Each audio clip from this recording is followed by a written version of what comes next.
When my daughter Jessica treated me like a glorified dog sitter while she jetted off to the Maldives, I decided it was time to reclaim my dignity and her college fund.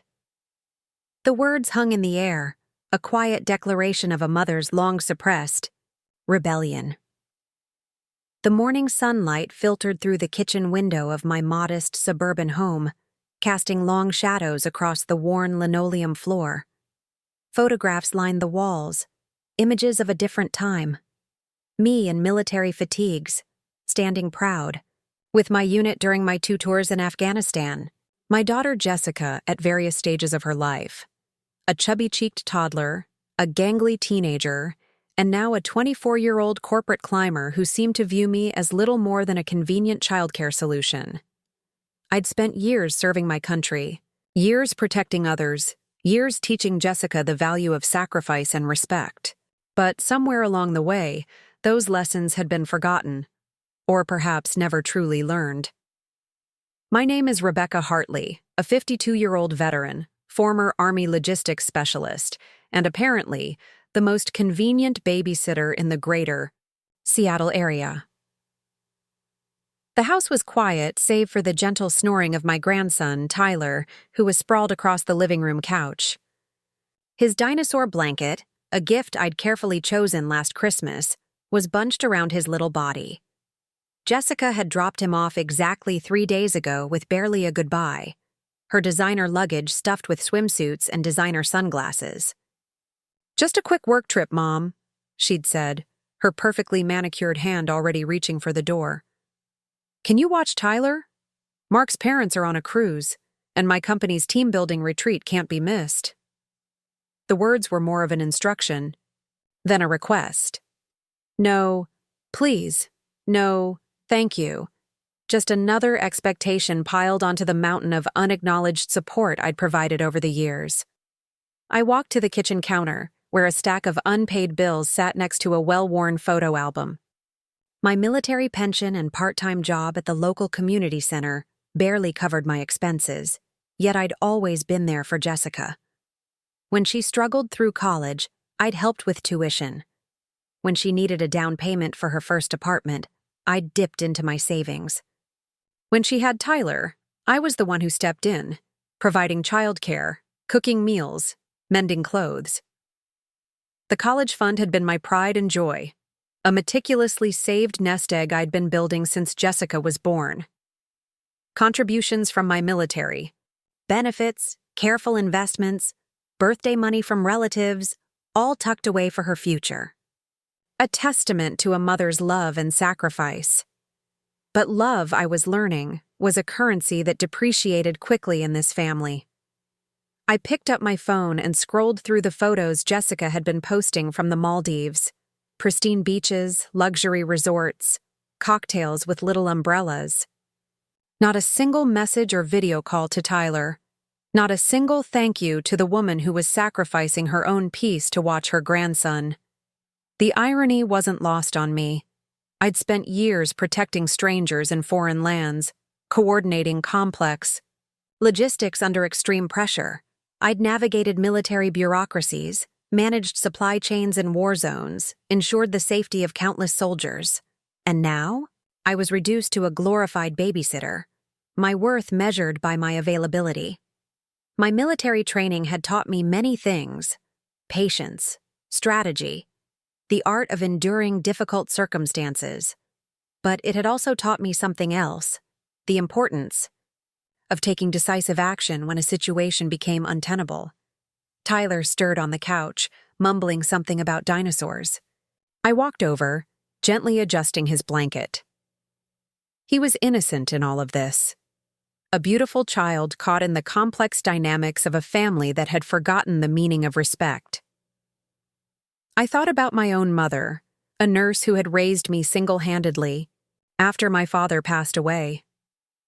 She had taught me the value of hard work, of dignity, of standing up for oneself. "Rebecca," she would say, "never let anyone make you feel small. Your worth isn't determined by what others think of you."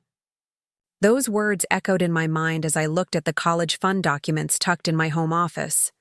A fund that represented not just money, but years of careful planning, of hope, of love.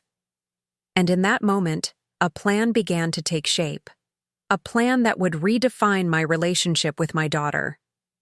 A plan that would show Jessica that a mother's love is not a bottomless well to be drawn from without consideration. The college fund would serve a purpose, just not the one Jessica expected. The patterns of disrespect hadn't emerged overnight. They were a slow-burning fuse, years of small cuts that had gradually carved a canyon between Jessica and me. I remembered the day she graduated from business school, how she had introduced me to her colleagues with a dismissive wave. "This is my mom," she'd said, her voice lacking any warmth. She was in the military or something. Something, as if my years of service, my sacrifices, were nothing more than a vague footnote in her perfectly curated narrative. My military career hadn't just been something. I had been a critical logistics coordinator, ensuring supply lines remained open during some of the most challenging military operations in Afghanistan. I had coordinated complex missions, managed teams under extreme pressure, and saved countless lives through meticulous planning and unwavering dedication. But to Jessica, I was just mom. The woman who cleaned her apartment when she was too busy, who babysat at a moment's notice, who funded her dreams without a second thought. There was the time she needed help with her MBA application fees. I had gladly emptied my emergency fund, foregoing a much-needed knee surgery I'd been putting off. When the bills came, I'd cut back on groceries, eaten more canned soups, and told myself it was worth it to support her dreams. Then came Tyler's birth. Jessica had called me from the hospital, her voice sharp with exhaustion. "Mom, can you come? Mark's parents are in Europe and I can't manage alone." I had dropped everything, driving 3 hours through a snowstorm to be by her side. For weeks, I cooked, cleaned, did laundry, all while she recovered and complained about sleep deprivation. Not once did she ask about my comfort. Not once did she inquire about my own health or the pain in my knee that had been getting worse. The community center where I worked part-time became my sanctuary, a place where my experience meant something. Veterans would come in, share stories, seek support. I coordinated support groups, helped with VA paperwork, listened to stories of struggle and resilience. Here, I was more than just a convenient babysitter. Mark, Jessica's husband, wasn't much better. A corporate lawyer who viewed family interactions through a transactional lens. "Rebecca's always available," he'd say during family dinners, as if my entire existence revolved around their convenience. I'd watch Tyler play with his dinosaur toys, catching glimpses of the innocence that hadn't yet been corrupted by familial expectations.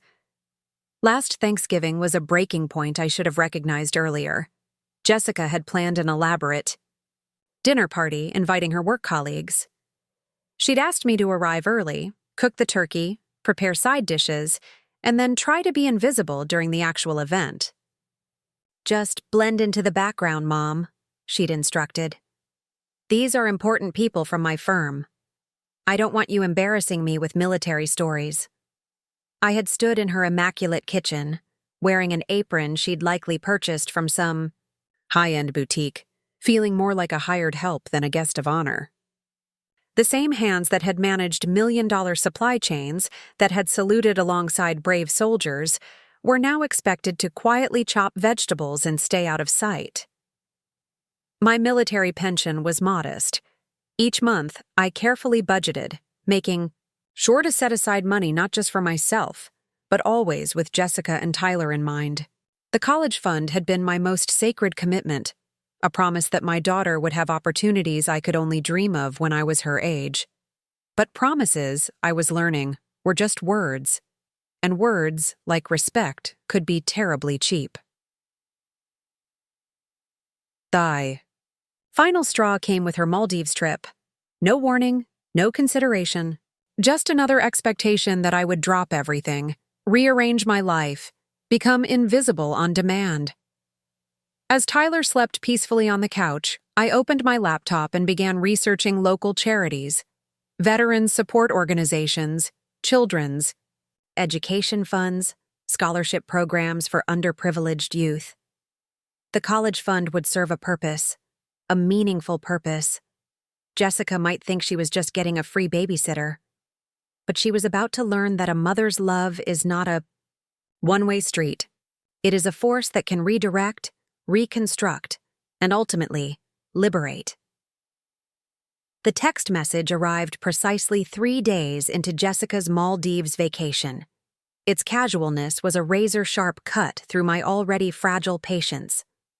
"Mom, can you take Tyler to his pediatrician?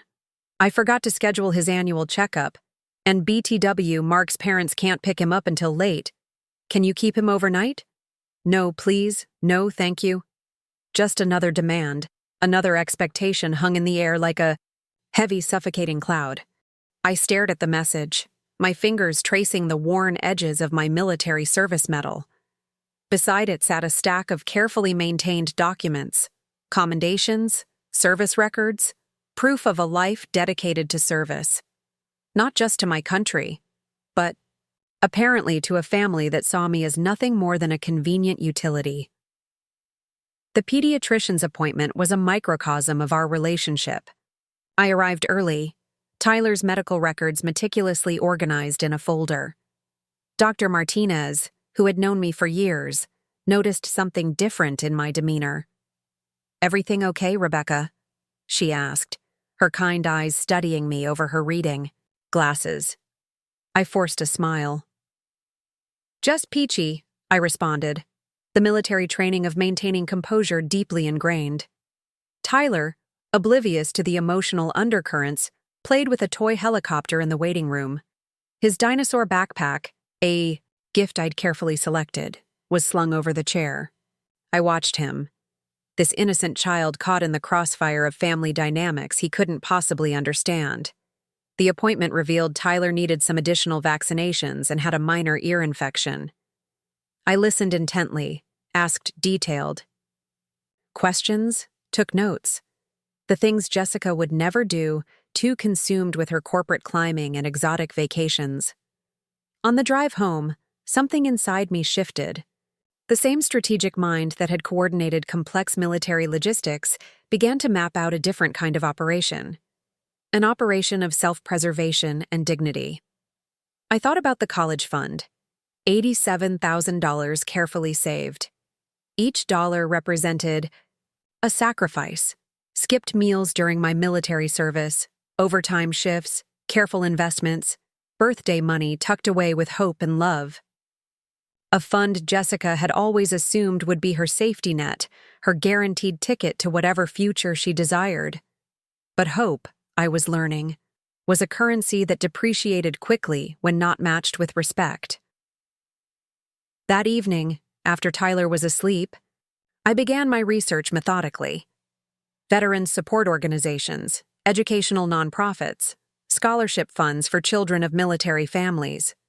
My military training had taught me thorough preparation, and I approached this with the same precision I once used to coordinate supply lines in combat zones. The Wounded Warrior Project caught my attention first, then the Disabled American Veterans Scholarship Program. Organizations that supported veterans and their families, providing educational opportunities for those who might otherwise be overlooked. I recalled the veterans at my community center. Young men and women who had served, who struggled to find their footing after military service. Veterans who needed support, who needed opportunities. My fingers hovered over the keyboard. This wasn't an impulsive decision. This was a calculated response to years of emotional neglect. The next morning, I called my sister Elena, a retired Air Force nurse who had always understood me better than anyone. "I'm thinking of donating Jessica's college fund," I said without preamble. A moment of silence. Then, "Tell me more." I laid out everything. The constant babysitting, the lack of appreciation, the one-sided family dynamics that had consumed me for years. Elena listened. When she spoke, her voice was measured. "You raised her to be successful, Rebecca, but somewhere along the way, she forgot what success really means." Success. The word echoed in my mind, My military career had never been about personal glory. It had been about service, about supporting something larger than myself, about creating opportunities for others. Perhaps it was time to apply those principles to my personal life. That afternoon, I drafted a detailed plan, not just donating the money, but documenting every step. Creating a paper trail that would make it clear this wasn't a moment of impulsive anger, but a deliberate act of reclaiming my dignity. I would donate the funds in Tyler's name: a scholarship for children of veterans, an investment in futures, in possibilities. Jessica would return from her vacation to a transformed reality. A reality where her assumptions of unlimited maternal sacrifice would be challenged. As Tyler slept peacefully in the next room, surrounded by his dinosaur toys and childhood innocence, I made my decision. The college fund would become a beacon of hope, not for Jessica, but for someone who would truly appreciate the sacrifice behind every single dollar. My finger hovered over the transfer button. One click would change everything, and for the first time in years, I felt completely, absolutely free. The first indication of the impending storm came through a series of frantic text messages that began precisely 36 hours after I'd completed the scholarship donation. Jessica's messages started cordial, then rapidly deteriorated. "Mom, did you pay Tyler's preschool deposit? Why aren't you answering? Are you okay? What did you do with the college fund?" The final message arrived with a screenshot of the scholarship transfer. $87,000 redirected to the Veterans Children Education Foundation. Her capital letters screamed across my phone screen, a digital representation of her rising panic. I set the phone down, continued preparing Tyler's lunch. Dinosaur-shaped sandwich cutouts, a touch of love that Jessica would never appreciate. When the phone rang, I recognized Mark's number immediately. His lawyer's tone was barely concealed beneath a veneer of forced politeness. "Rebecca, we need to discuss this immediately," he began, his voice tight with controlled anger. "Discussion implies two-way communication," I responded, my military training providing a calm, measured tone. "I've made my decision." Mark's lawyer persona crumbled. "Do you have any idea what you've done? That was Tyler's future." I thought about the veterans I'd seen at the community center, young men and women who had sacrificed everything, who struggled to fund their children's education, veterans whose futures were far less certain than my daughter's comfortable corporate trajectory. "The fund is now supporting children of veterans," I explained. "Children who might not have any other educational opportunities." The conversation spiraled. Threats of legal action, accusations of emotional manipulation. I listened, detached, remembering countless mission debriefings where maintaining composure was crucial. Elena arrived that afternoon, bringing homemade empanadas and a strategic mind honed by decades of military nursing. She'd always been my strongest ally, the one person who truly understood the depth of my sacrifices. "They'll try to paint you as unstable," she warned, spreading legal documents across my kitchen table. "Mark will push for a psychological evaluation." I laughed, a sharp sound that surprised even me. Let them try. My community center colleagues became an unexpected support network. Veterans who had faced far more challenging battles rallied around me. Each understood the language of sacrifice, of standing up when the world demanded you sit down. Carlos, a former Army Ranger who now helped veterans with job placement, visited that week. "You're doing something radical," he said, examining the scholarship documentation. "You're rewriting the narrative of maternal sacrifice." Tyler, blissfully unaware of the familial tsunami, continued his dinosaur-themed existence. He'd recently discovered a passion for drawing prehistoric creatures, his little hands creating magnificent worlds filled with brontosauruses and T-Rexes.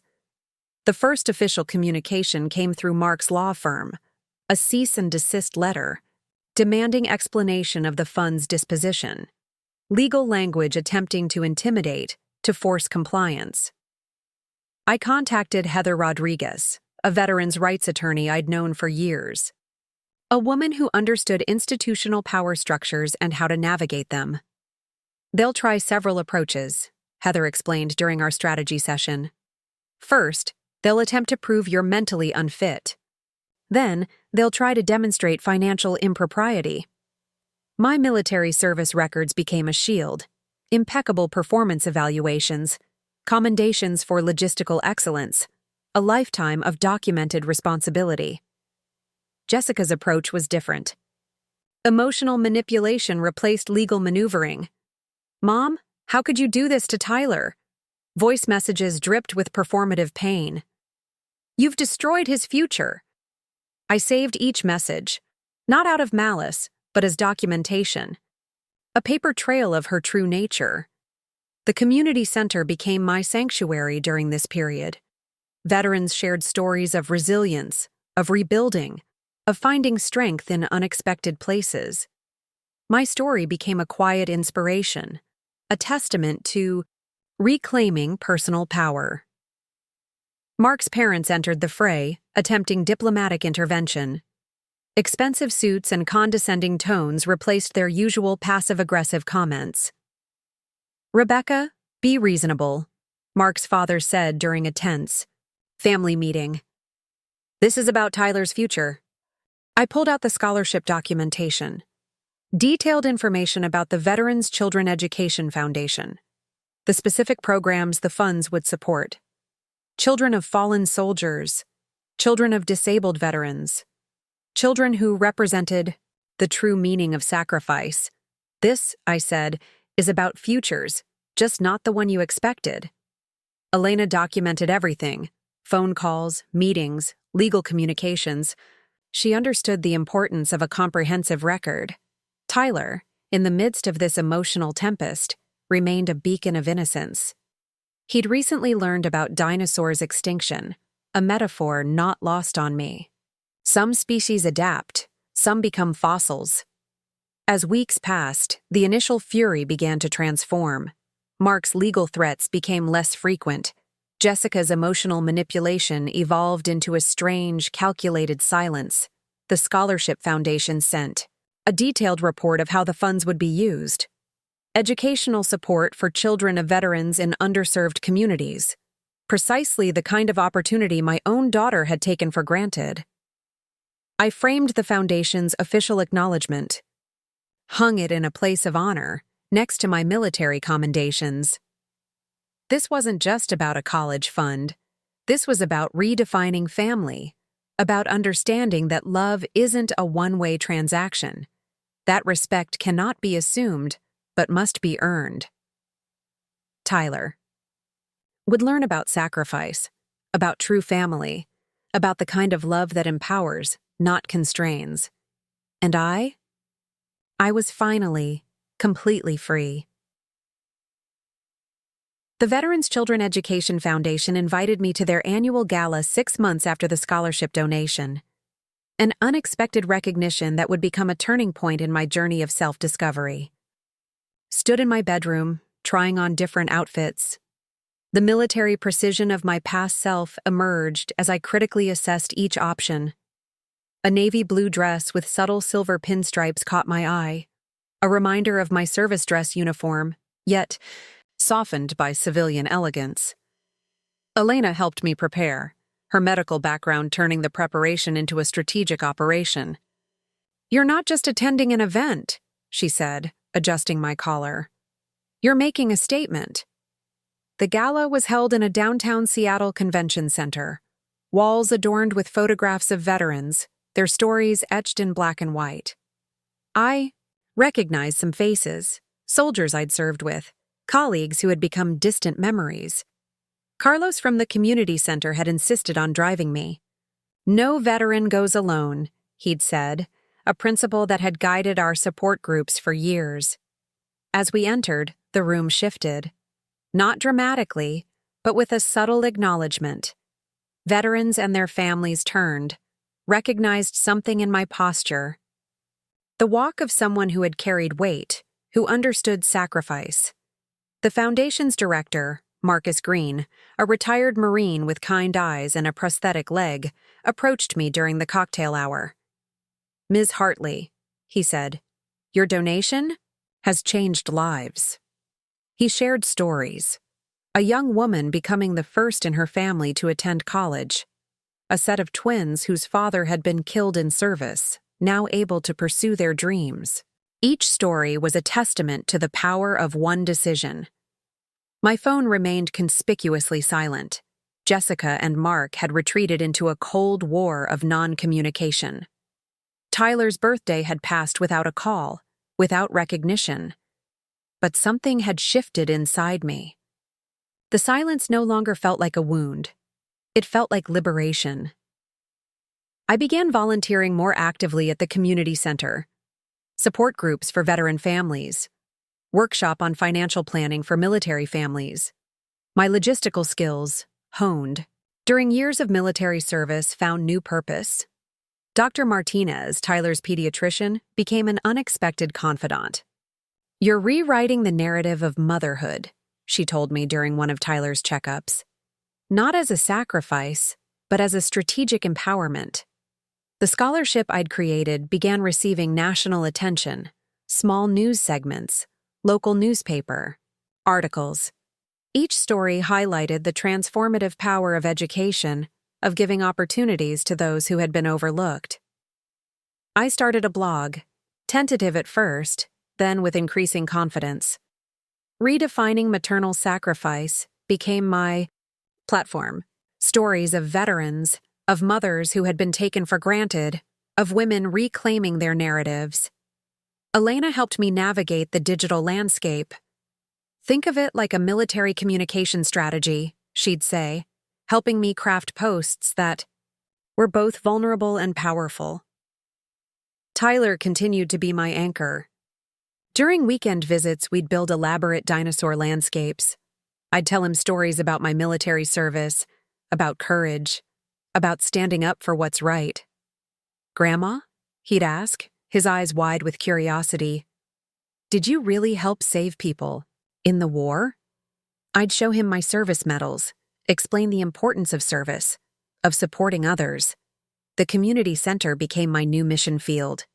Veterans struggling with transition, families seeking support. My experience became a bridge, connecting stories of resilience. Mark's attempts at legal intervention gradually diminished. The scholarship documentation was ironclad. My military record, impeccable. The foundation's reputation, unimpeachable. Jessica's social media told a curated story of corporate success, perfectly filtered images of business conferences, luxury travel. But the cracks were visible to those who knew how to look. I received an unexpected invitation to speak at a national veterans conference.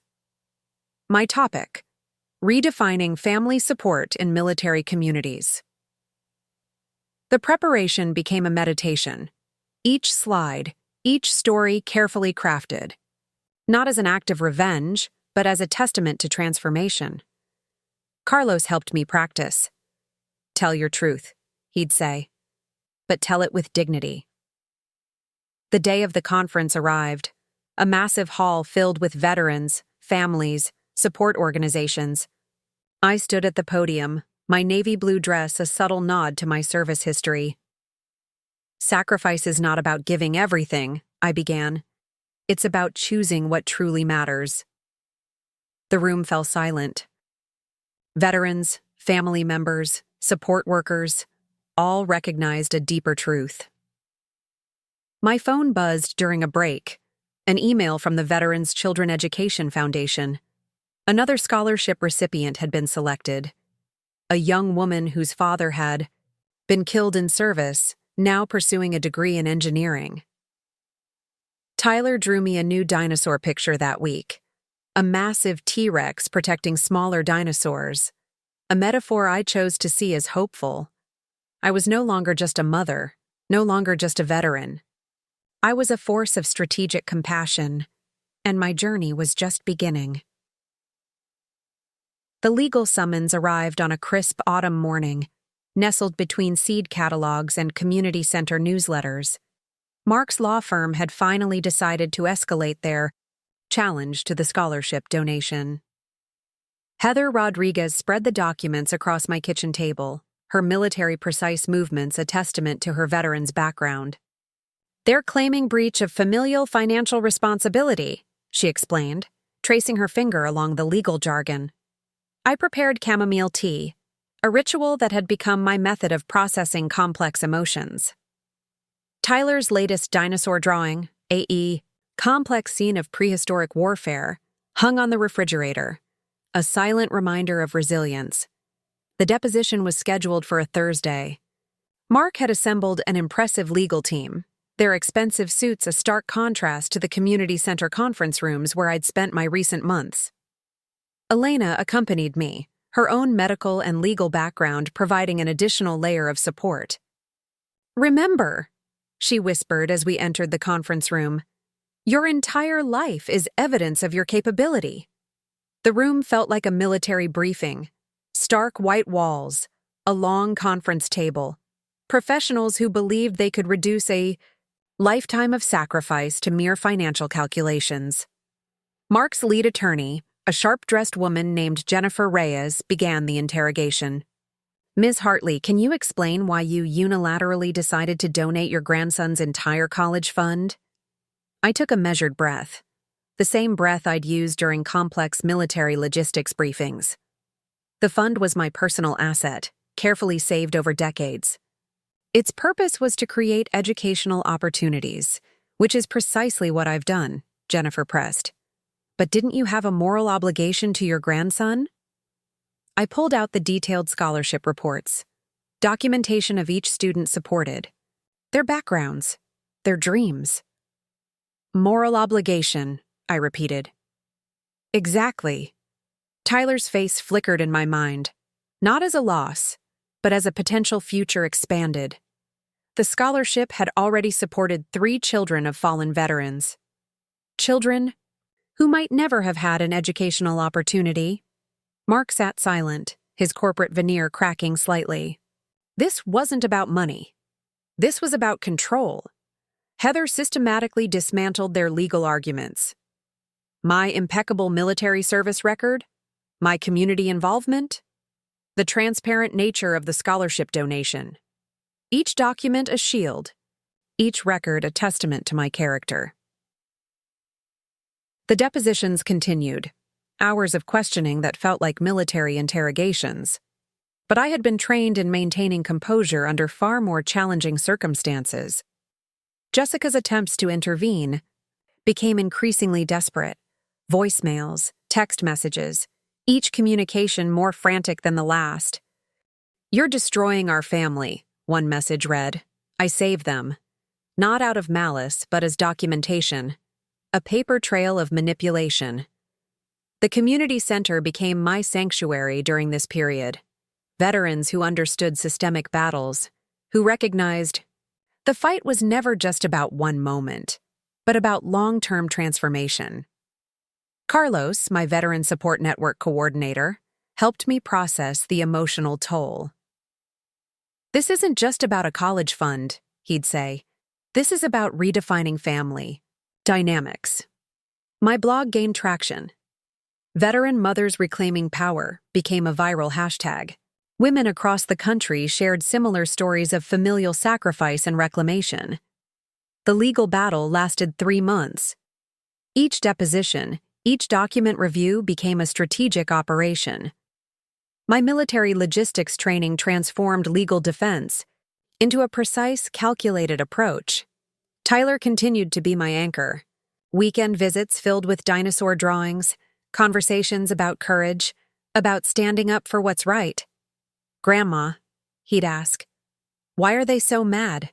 I'd explain, in terms a child could understand, about respect, about true family support. Mark's legal team began to fracture. The scholarship documentation was impeccable, the foundation's reputation unimpeachable.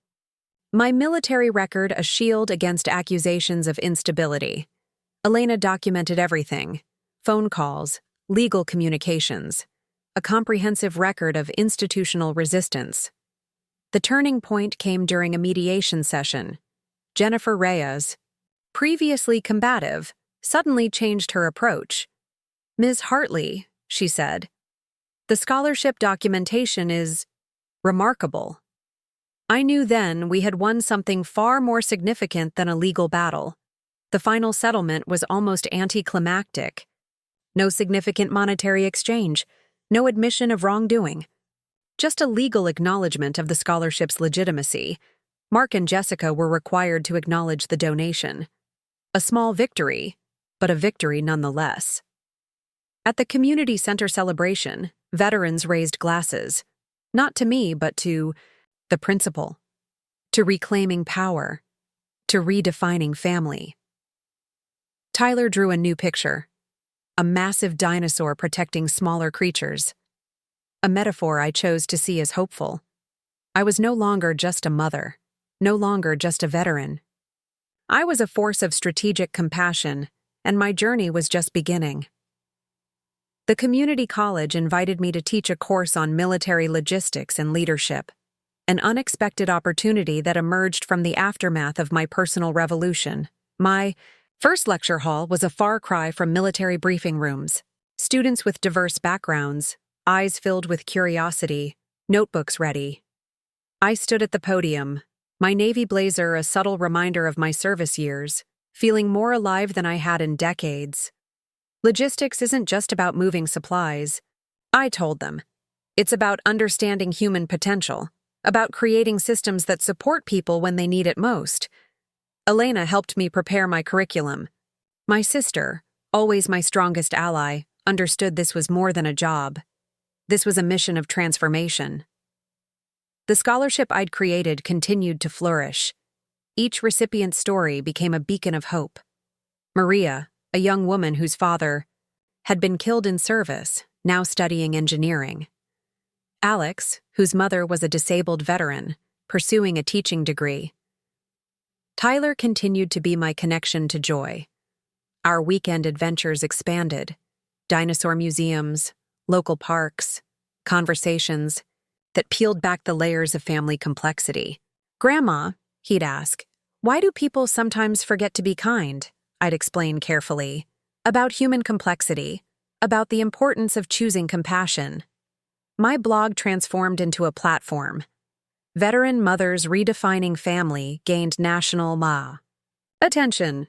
Speaking invitations arrived, podcast interviews. A book deal emerged from the unexpected viral nature of my story. The Veterans Children Education Foundation invited me to join their advisory board. Not as a token gesture, but as a strategic partner who understood systemic challenges. Mark and Jessica's attempts to reconnect became increasingly desperate. Carefully crafted text messages, passive-aggressive social media posts, each communication a testament to their inability to understand true transformation.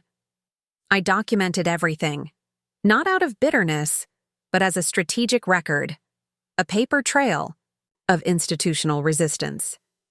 Carlos from the community center became more than a colleague, a true friend who understood the nuanced battle of reclaiming personal power. "You're not just telling your story," he'd say during our strategy sessions. "You're creating a blueprint for others." The lecture circuit became my new mission field. Veterans conferences, women's empowerment seminars, each presentation a carefully crafted narrative of resilience. Dr. Martinez, Tyler's pediatrician, became an unexpected confidant. "You're rewriting the narrative of motherhood," she'd tell me, not as a sacrifice, but as a strategic empowerment. My financial independence became a statement. Retirement investments carefully managed. A new sense of economic freedom that went beyond mere monetary value. The community center evolved. Support groups expanded. Veterans' families found new resources. My experience became a bridge, connecting stories of resilience. Tyler's school reached out. Would I be interested in speaking about military service? About leadership? About making difficult choices? I prepared meticulously, not as a victim, but as a strategist, as someone who understood that true power comes from choice. The National Veterans Conference became a turning point. My keynote address, titled Redefining Sacrifice, went viral. Social media erupted with support. Sacrifice isn't about giving everything, I told the packed auditorium. It's about choosing what truly matters. Elena documented everything. Press, coverage, social media responses, a comprehensive record of institutional shift. Mark's attempts to reconnect became increasingly futile. Legal communications dwindled. Social connections fractured. The scholarship continued to grow. Each recipient, a testament to the power of strategic compassion. I began writing my memoir, not as an act of revenge, but as a blueprint for transformation. Tyler's drawings became more complex, dinosaur landscapes that told stories of protection, of resilience, of choosing one's path. My military training had prepared me for this moment, not as a battle, but as a strategic operation of personal liberation. The community college asked me to expand my course: leadership, logistics, personal strategy. I was no longer just a mother, no longer just a veteran. I was a force of strategic compassion, and my journey was just beginning. The first indication of change came unexpectedly through a crumpled envelope Tyler brought during one of our weekend adventures. A letter from Jessica arrived 6 months after the scholarship donation, its edges worn, the handwriting different from her usual precise corporate script. Hesitation marked every stroke, a vulnerability I'd never witnessed before. "Grandma," Tyler said, holding out the envelope, "Mommy was crying when she wrote this."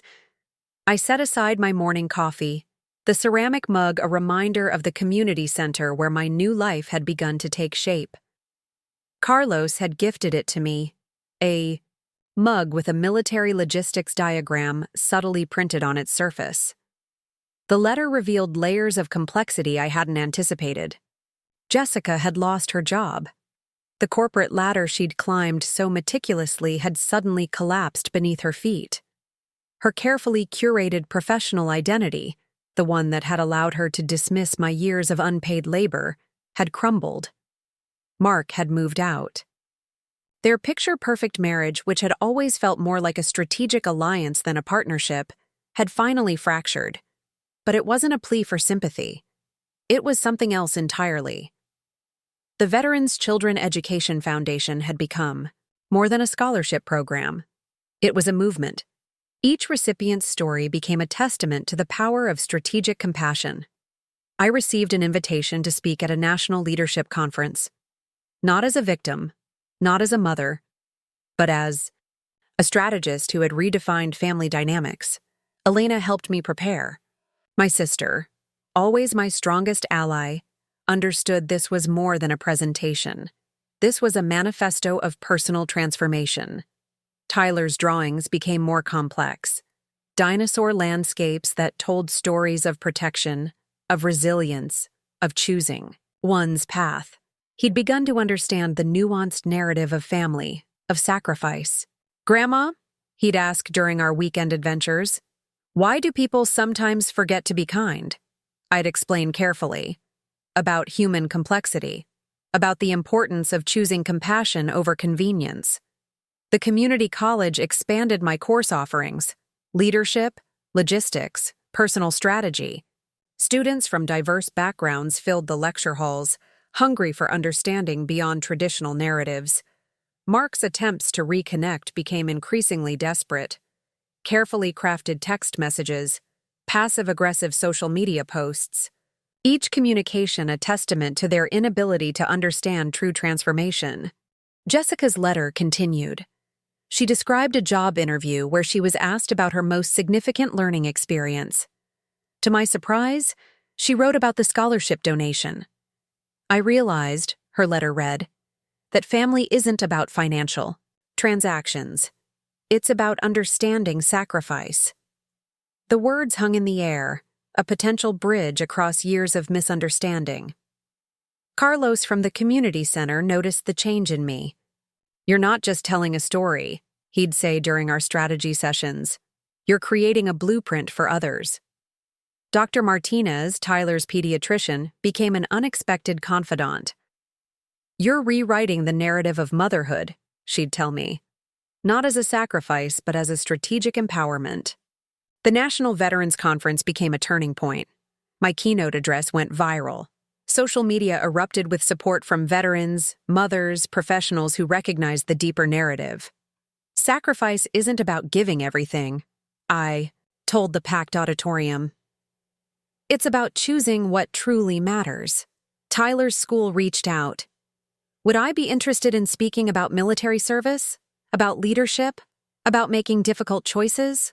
I prepared meticulously, not as a victim, but as a strategist, as someone who understood that true power comes from choice. The scholarship continued to grow, each recipient a testament to the power of strategic compassion. Maria, now completing her engineering degree. Alex, pursuing a teaching career. My financial independence became a statement. Retirement investments carefully managed. A new sense of economic freedom that went beyond mere monetary value. Elena documented everything. Press coverage, social media responses, a comprehensive record of institutional shift. The book deal arrived unexpectedly. A publisher interested in my story of transformation. Not a tale of victimhood, but a blueprint for personal revolution.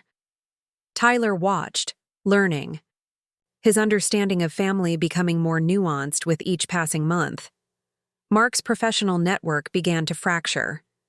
The carefully curated image of corporate success started to show cracks. Jessica's job search became a journey of self-discovery. She reached out to the scholarship recipients, began mentoring young professionals. The community center evolved. Support groups expanded. Veterans' families found new resources.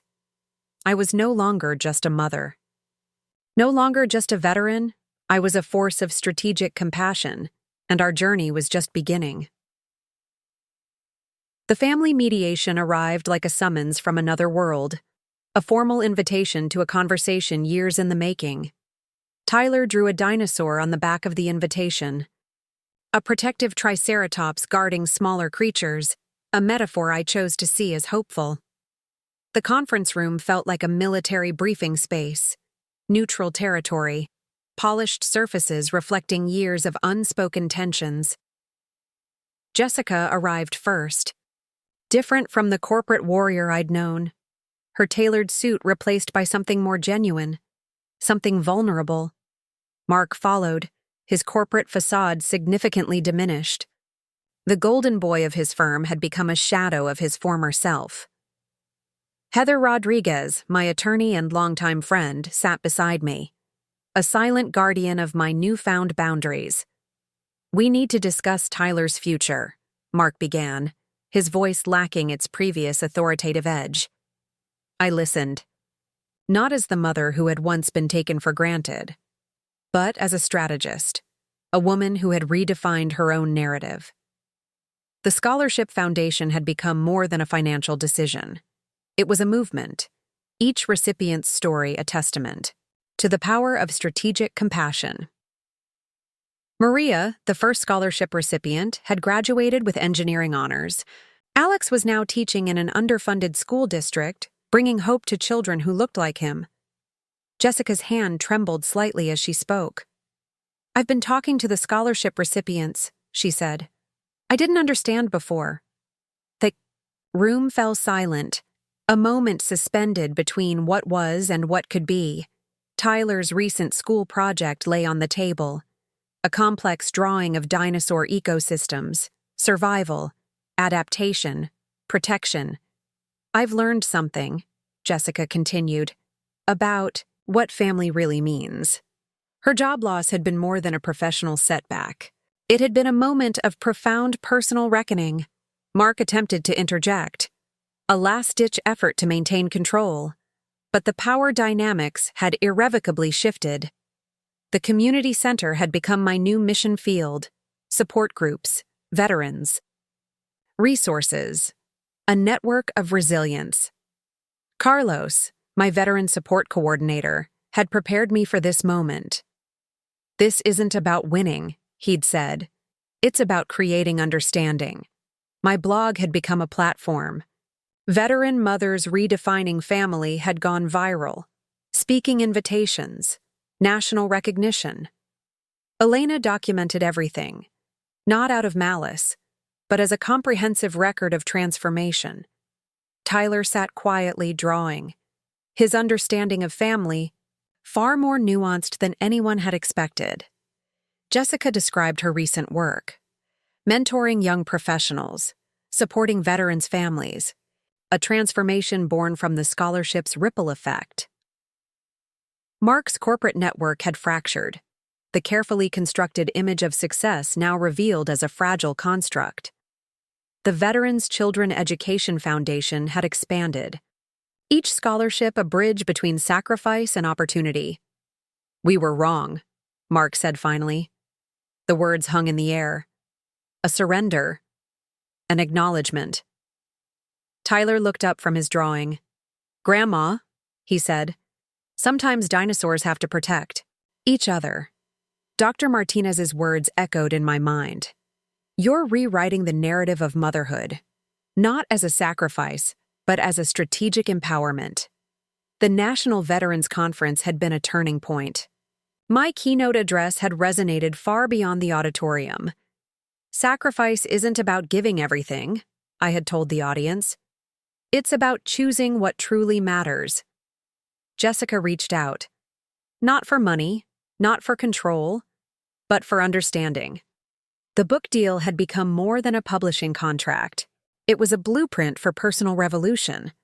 Mark's attempts to reconnect had become increasingly futile. The power of strategic compassion had transformed everything. Tyler's drawings became more complex.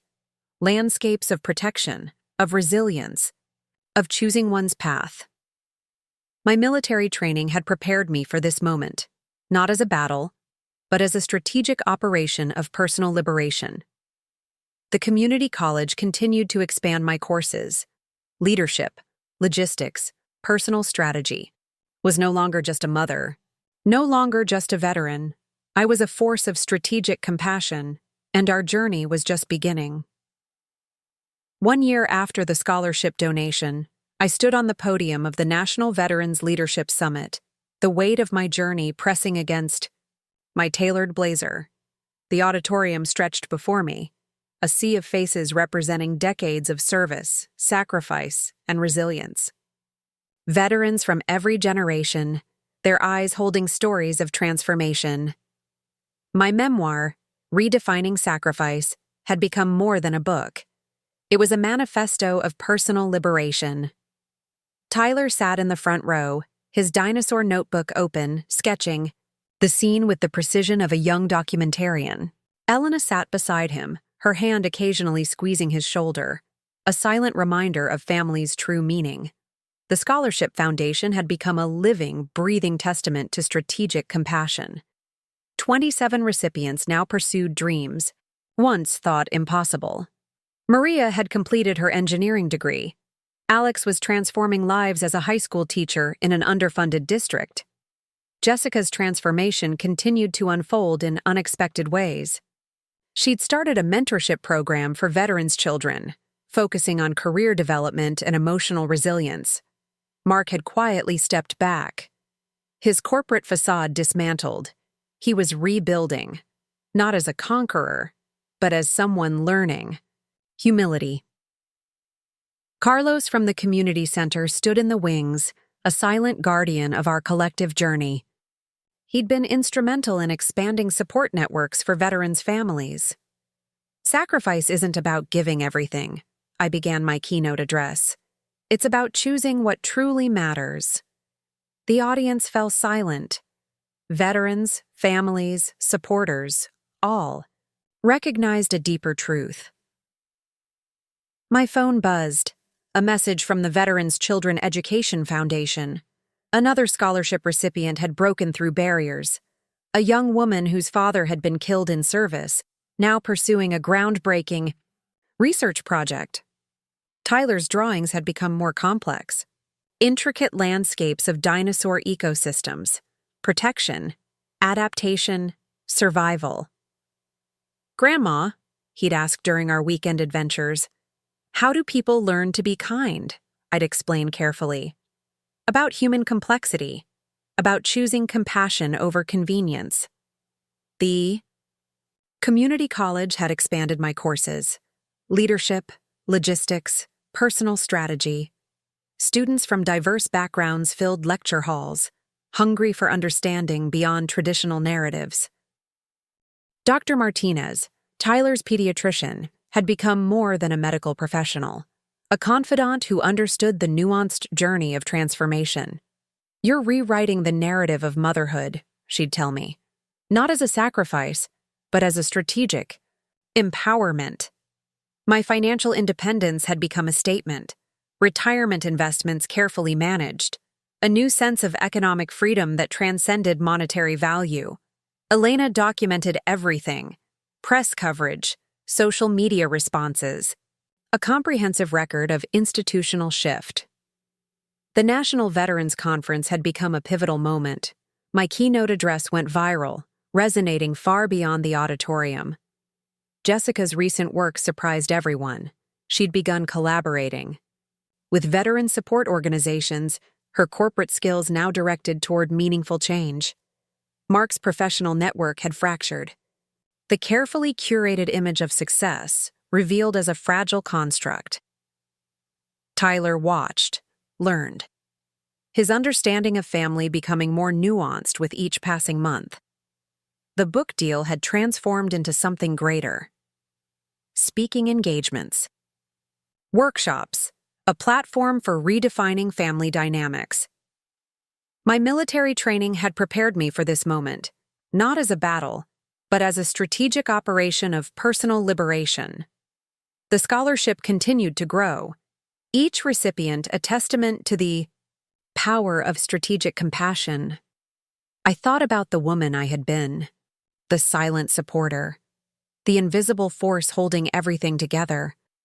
Now, I stood as something else entirely, a beacon, a strategist, a force of transformation.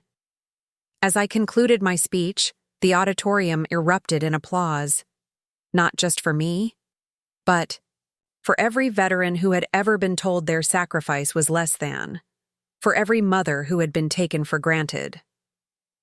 Tyler approached the stage, his latest dinosaur drawing in hand, a complex ecosystem of protection and survival. "Grandma," he whispered, "you're like the big dinosaur, protecting everyone." I was no longer just a mother, no longer just a veteran. I was a force of strategic compassion, and our journey was just beginning. 2 years had passed since the scholarship donation that changed everything. The Veterans Children Education Foundation had become a national movement, a testament to the power of strategic compassion. My study walls were now a mosaic of memories, photographs from the national speaking tours, letters from scholarship recipients, Tyler's evolving dinosaur artwork chronicling our journey.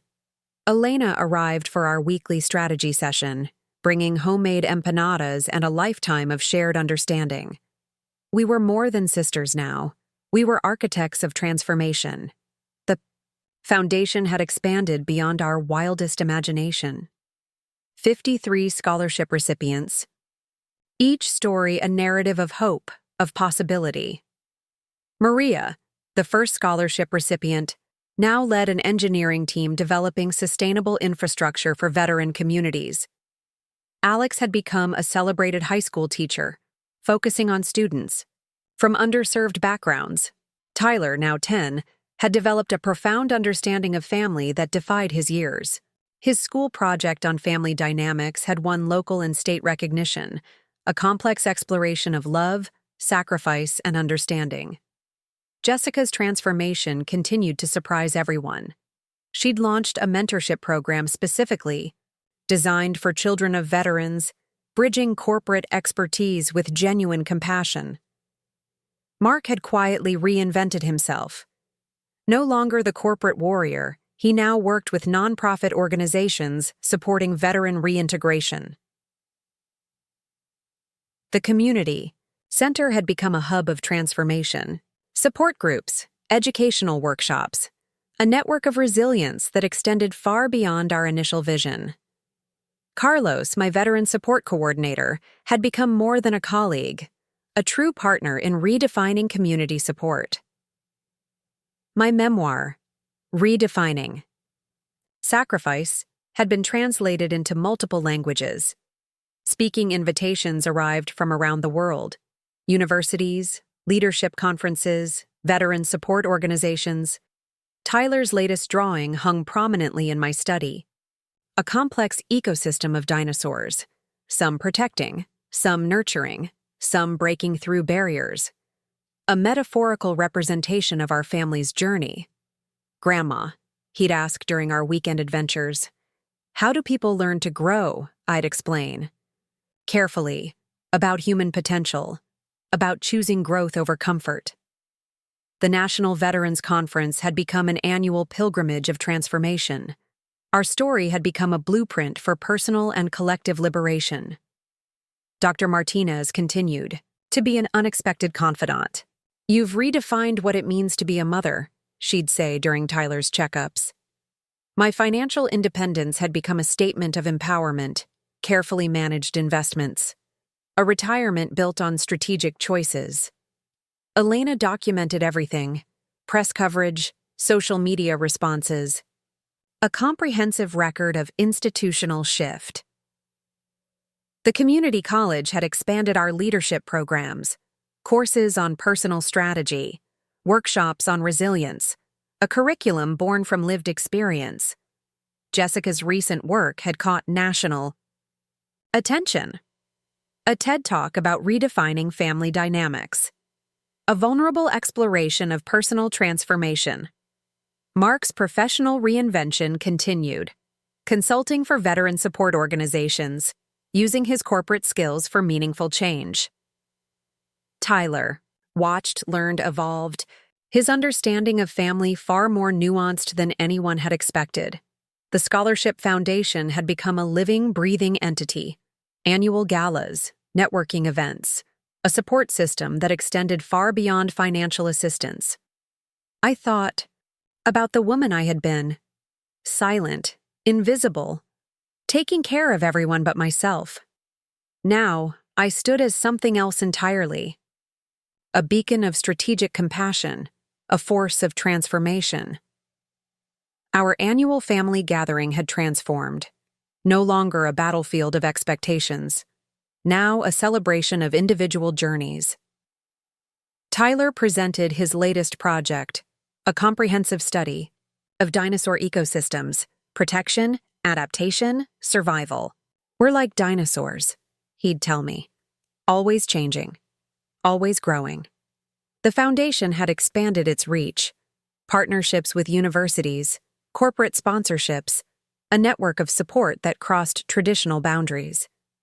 My military training had prepared me for this moment, not as a battle, but as a strategic operation of personal and collective liberation. Elena squeezed my hand during our weekly strategy session. "We're not just changing a family," she'd say, "we're changing a culture." The speaking invitations continued: leadership conferences, veterans support organizations, educational institutions. Each recipient of the scholarship became more than a statistic. They were a story of transformation, of possibility. Tyler's understanding of family continued to evolve, complex, nuanced, beyond traditional expectations. I was no longer just a mother, no longer just a veteran. I was a force of strategic compassion, and our journey was still unfolding. 3 years after the scholarship donation, our family had become something entirely unrecognizable, a living testament to the power of transformation. The annual family gathering was nothing like the tension-filled reunions of the past, a celebration of individual journeys, of collective growth. Tyler, now 11, stood at the center of our evolving narrative. His latest school project, A comprehensive exploration of family dynamics had won national recognition. A young documentarian capturing the complexity of human relationships. The Veterans Children Education Foundation had become a national movement, 72 scholarship recipients, each story a narrative of hope, of possibility beyond traditional boundaries. Maria, our first scholarship recipient, now led a groundbreaking engineering team developing sustainable infrastructure for veteran communities. Alex had become a celebrated educator, transforming lives in underfunded school districts. Jessica's transformation continued to inspire. She'd developed a comprehensive mentorship program for children of veterans, bridging corporate expertise. With genuine compassion, Mark had reinvented himself completely. No longer the corporate warrior, he now consulted for veteran support organizations, using his strategic skills for meaningful change. Our annual family gathering was a testament to healing. No accusations, no hidden tensions, just genuine connection. Carlos, from the community center, stood as a silent guardian of our journey. The support networks we'd built extended far beyond our initial vision. My memoir, Redefining Sacrifice, had become more than a book. A global conversation about family, resilience, transformation. Elena documented everything, not as a historian, but as a witness to profound change. Tyler's artwork had become increasingly complex.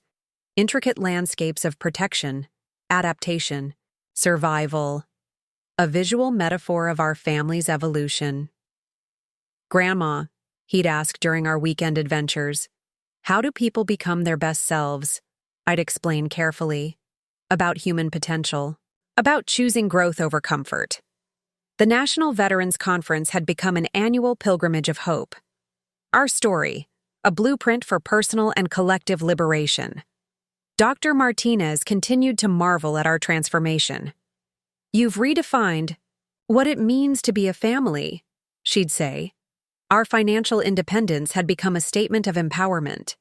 Carefully managed investments. Futures built on strategic choices. The community college leadership programs expanded. Courses on personal strategy. Workshops on resilience, a curriculum born from lived experience. Scholarship recipients became more than statistics. They were storytellers, changemakers. As I stood at the podium of our annual foundation gala, I looked out at a room filled with transformed lives. "We are not defined by our past," I began. "We are created by our choices." Tyler sat in the front row, his latest drawing in hand. A complex ecosystem of protection and possibility. The audience listened. Veterans, families, supporters, all recognizing a deeper truth about transformation. My phone buzzed. Another scholarship recipient had broken through barriers. A young woman, pursuing groundbreaking research. Jessica approached the microphone. Her speech, a vulnerable exploration of personal growth. A public acknowledgement of our journey. Mark stood quietly in the wings, supporting, no longer controlling. Elena squeezed my hand. "We're changing more than a family," she whispered. "We're changing a culture." The foundation had become a living, breathing entity. Annual galas, networking events, a support system that extended far beyond financial assistance. As I concluded my speech, the room erupted in applause. Not just for me, but for every person who had ever been told their sacrifice was less than. Tyler joined me on stage, his wisdom beyond his years. "Some stories," he said into the microphone, "are meant to be shared. To our listeners and viewers, this is more than just a story. This is a movement. If you've been touched by our journey, if you believe in the power of transformation, we invite you to join us. Subscribe to our channel, follow the Veterans Children Education Foundation, share our story, because every life has the potential for extraordinary transformation. Hit that subscribe button, ring the notification bell. Our journey continues, and we want you to be part of it. One choice, one moment, can change everything.